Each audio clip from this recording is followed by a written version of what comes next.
Namaste, Santa Clarita, and welcome. You're listening to the Doc and Doc Show, and this is Dr. Judith Curts, and I'm not with my other doc today. Dr. Jenkins is taking a well-deserved time off. I hope he's having some decadent fun and doing something wild and crazy. We can be sure that he is. But today, we have not an X-rated, but a provocative show. And I really want you to listen to this. It is so timely. I have two amazing guests. You're going to be listening actually to three shrinks today. We are all licensed psychotherapists in the community. And yet we've done more than just get our license and open up and that's it. My two guests have gone on in a different way, and I want them to tell you what they do. And, I went on into the sexuality field and also the spirituality field. So if you want to put a title to the show today, it's Psychotherapy, Spirituality, and Sexuality, and how do we integrate that? And my two guests are just amazing. I want them to introduce themselves. What I can tell you is they are healers, they are teachers, they are spiritual human beings and have so much to offer. And I think timing is everything. I think when we talk about when can people be on the show and we're trying to schedule, the timing is perfect for today to talk about spirituality. It is post-election, however you feel about that, and it is pre-Thanksgiving. Sometimes the crazy uncle comes to the table and he's had too much to drink and it gets kind of obnoxious, so we're going to talk about that too. So I would like to introduce my guests, and I would like them to tell you who they are, what they do, and a little about themselves. We have Carla Walker, who is a licensed marriage and family counselor, and I have Claudia Janes, who is also a licensed marriage and family counselor, but their credentials don't end there. So who wants to go first? Well, Claudia Janes. Claudia Janes. Claudia Janes. What did I say? You said Carla Janes. I'm sorry, Claudia, and I've known her longer than anyone, so she will forgive me. She will, I know. Indeed. Okay, Claudia, do you want to start? Tell us about you. My name is Claudia Janes, and first of all, I am delighted to be here. Thank you so much for inviting me. I'm excited you're here. Thank you. I am a spiritual and transformational coach, and I'm also a psychotherapist practicing in this community for over 20 years. And I'm happy to be here. Great. And transformational coach, what does that mean? I mean, we have football coaches and we have, what does a transformational coach do? Absolutely. I help people discover their purpose in life and also create a vision for their life so that they can live a life they love living, one that is alive-making and rich and fulfilling, which I think is so needed and so desired by people. And if people knew the path of how to create that for themselves, they would absolutely take the steps. And I'm asking questions, but I had the pleasure of going to one of Claudia's workshops, a vision workshop. And I had my vision and talked about it. I was going as a friend to support her.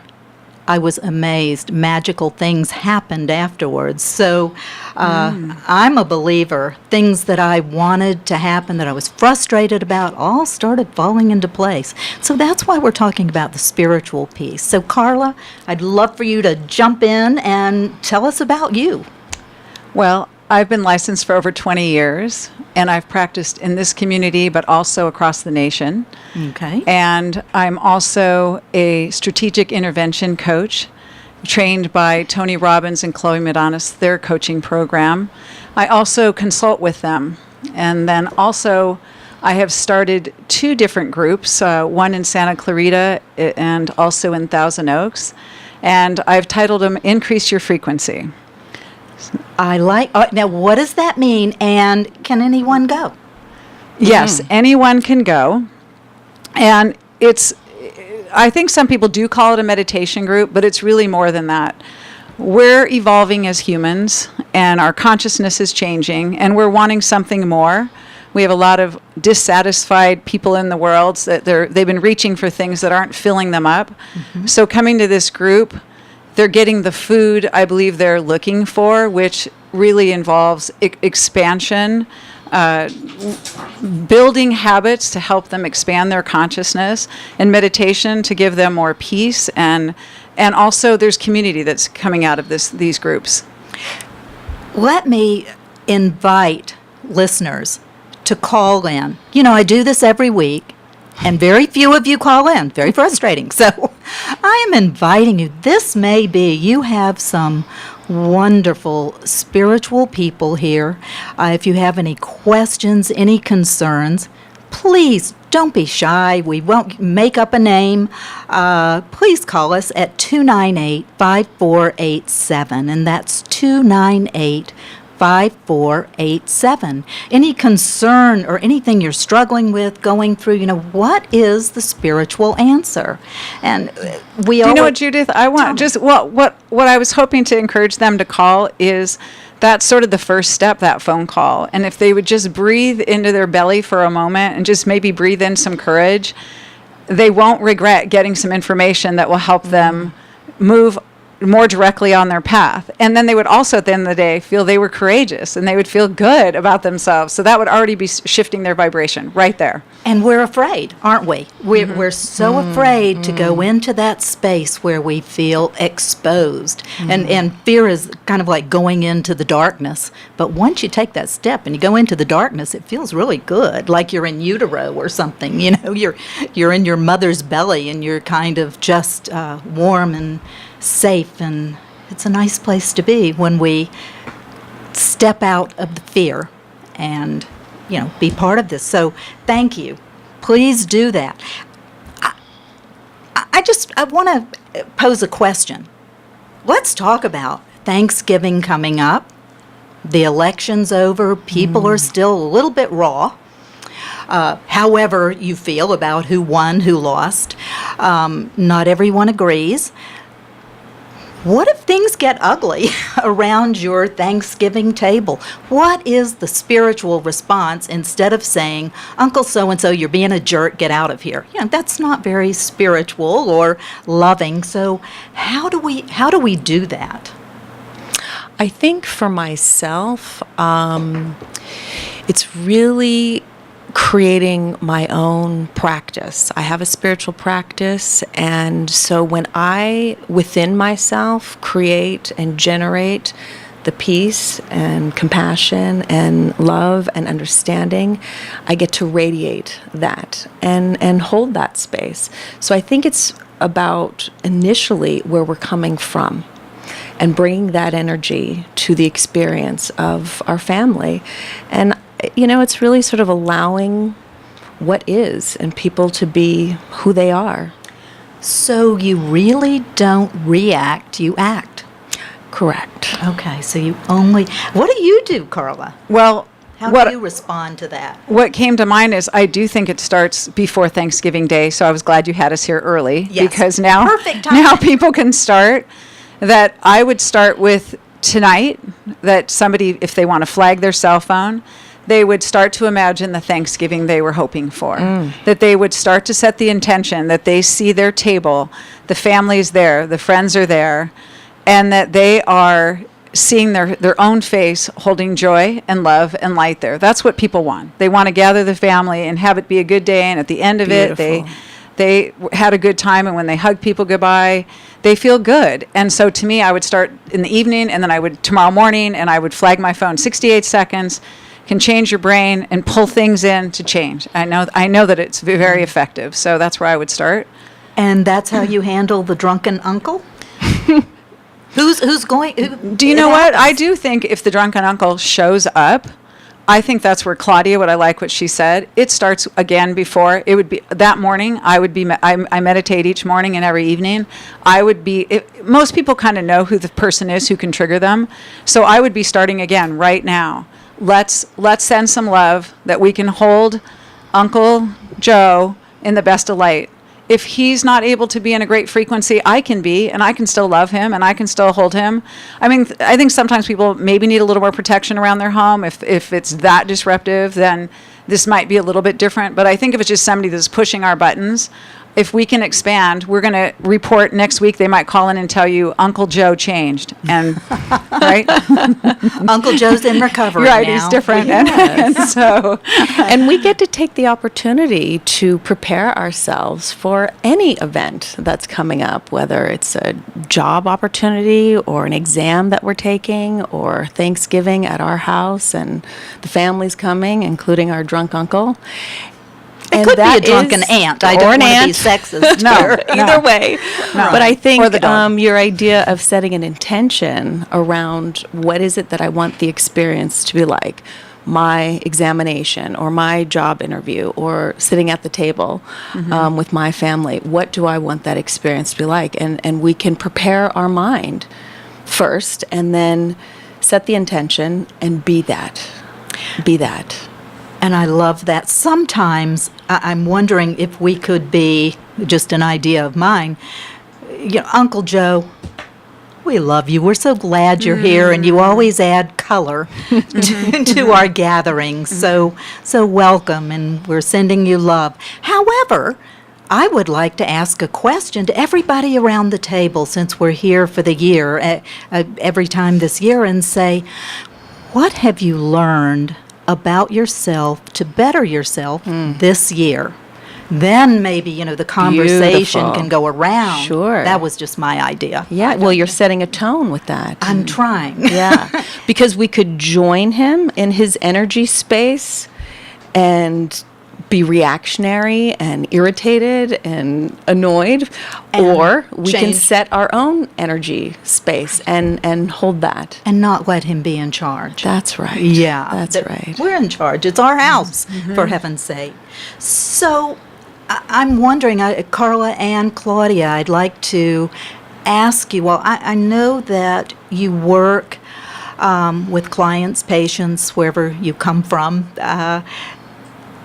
What is your own spiritual practice? Carla, you did say you meditate in the morning and in the evening. I know, Claudia, that you meditate. So how do you do that in your practice with people you work with? How do you instill spirituality? And how do you do it in your own life? So with my clients, it starts just from as soon as I'm on the phone, or it might be once they're filling out intake paperwork. I want to know some of their beliefs so that I can use their language.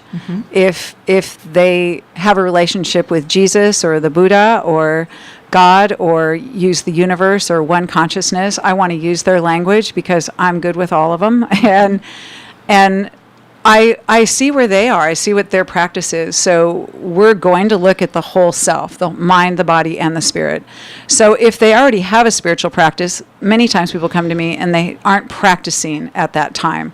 And so we'll start building that in. And I don't know whether we might start from the top down. We're going to move from the physical. We're going to take it all into consideration.